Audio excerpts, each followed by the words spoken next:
परिचय। बच्चों, आपने देखा होगा कि ब्लैक बोर्ड, चौक, कागज जैसी चीजों को बीच से मोड़ने या काटने पर हमें दो समान भाग प्राप्त होते हैं। इन वस्तुओं को सममितीय कहा जाता है और वह रेखा जहां से वस्तु को मोड़ा या काटा जाता है वह सममिति रेखा कहलाती है।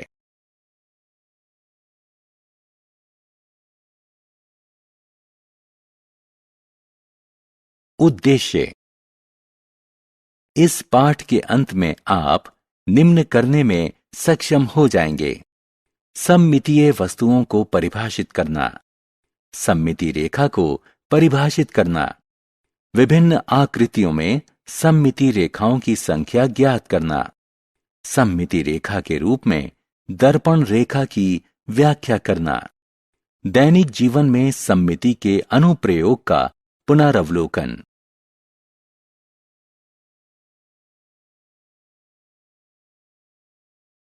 सममिति क्या है? बच्चों, कंबल को देखें। जब आप इसे बीच से मोड़ते हैं तो इसके बाएं और दाएं भाग एक जैसे दिखते हैं। इस प्रकार कंबल को सममितीय कहा जाता है। इस पत्ती को देखें।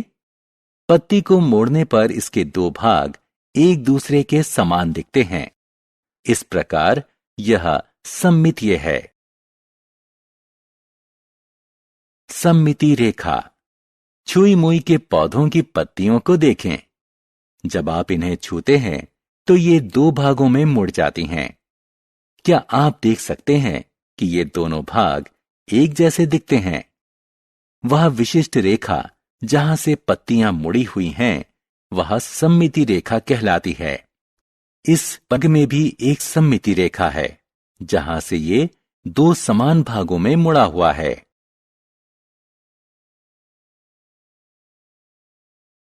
सममितीय आकृतियां बनाना। कपड़े का एक टुकड़ा लें। इसे बीच से दो भागों में मोड़ें। अब इस टुकड़े के बीच से दो छोटी छोटी गोल परिधीय आकृतियां काटें। तह खोलने पर आप सममिति रेखा युक्त सममितीय आकृति पाएंगे, जहां से इसे दो समान भागों में काटा जा सकता है।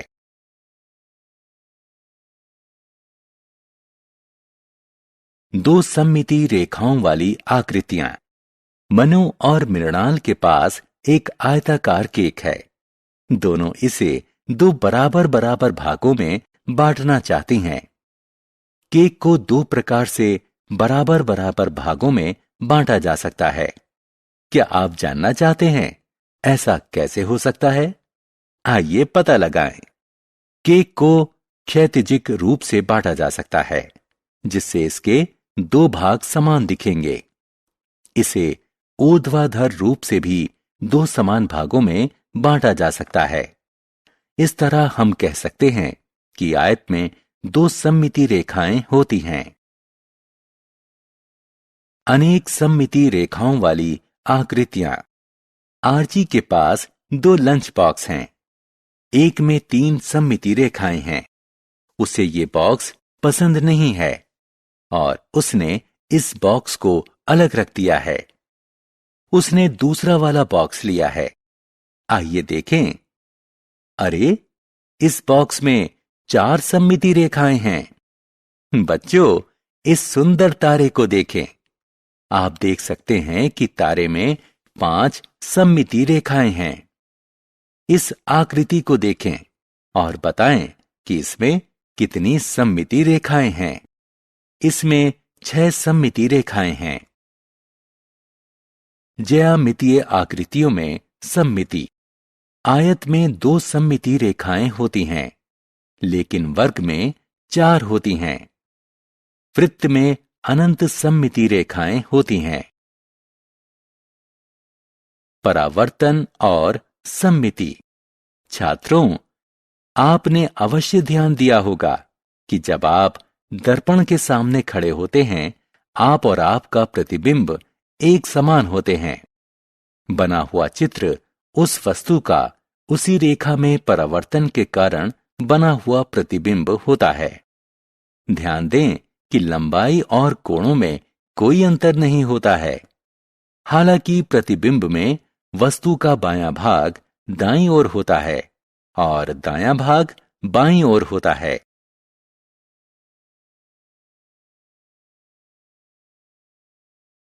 परावर्तन सममिति के अनुप्रयोग। दूध वाला अपनी गाड़ी गली में एक स्थान पर खड़ी करके घरों का और खा में दूध देना चाहता है। क्या आप बता सकते हैं कि दूध वाला गाड़ी कहां खड़ी करे कि उसे दोनों घरों का तथा खा में दूध देने के लिए कम से कम पैदल चलना पड़े? आइए ज्ञात करें। यहां हम परावर्तन सममिति का उपयोग कर सकते हैं। माना क दर्पण रेखा में का प्रतिबिंब है जो यहां पर गली है। अब का और खा बिंदुओं को मिलाएं। आप देख सकते हैं कि दर्पण रेखा और का खा बिंदु पी पर मिलते हैं। इस तरह श्याम को अपनी गाड़ी बिंदु पी पर खड़ी करनी चाहिए। प्रत्येक स्थान पर सममिति।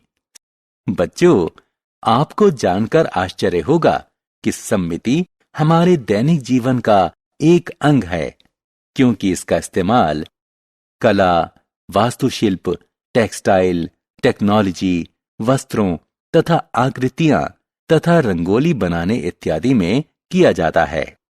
आप सड़क पर जो चिन्ह देखते हैं वे सममिति होते हैं। इस पत्ती को देखें, ये सममितीय है। इस तरह यहां तक कि प्रकृति में अनेक सममितीय वस्तुएं हैं।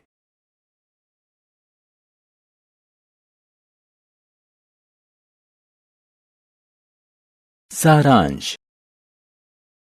आइए हमने जो कुछ सीखा है उसे संक्षेप में दोहराएं। समान रूप से संतुलित समानुपात वाली आकृतियां सममितीय कहलाती हैं।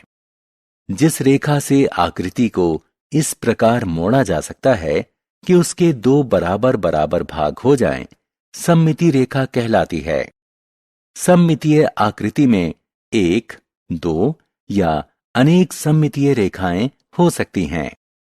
कोई वस्तु और उसका दर्पण में बना प्रतिबिंब दर्पण रेखा के संदर्भ में सममितीय होते हैं। हमारे दैनिक जीवन में कला, वास्तुशिल्प, टेक्सटाइल, टेक्नोलॉजी, अभिकल्प रचना इत्यादि जैसी चीजों में सममिति पाई जाती है।